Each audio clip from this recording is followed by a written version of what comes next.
se anh kim chu nga hiani aza ngai na lal ban min muti har sana apo sanga kasar fauchi him na zong in ka fag roya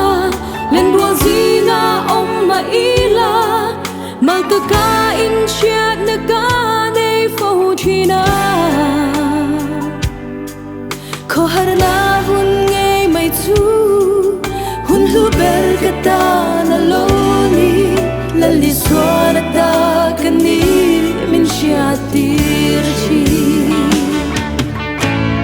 em ki ma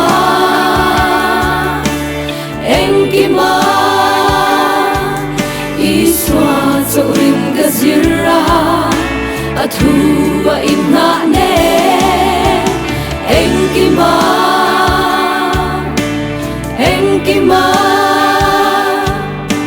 athu a inna dan ka thiam ta chu vang in lom thu ka soya cho na le lom na ni ate khi le ro pui karamin san na vangi boy na te tok ngai lo ila la ba bel kang sia ka haya athu thil ti thei na hi ka hai fo va em ki ma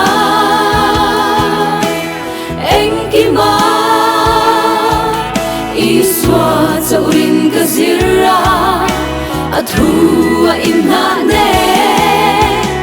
em ki ma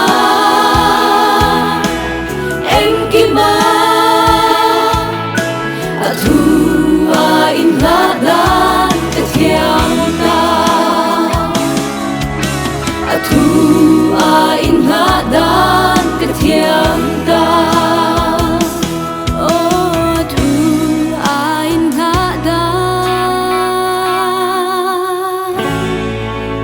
yeah.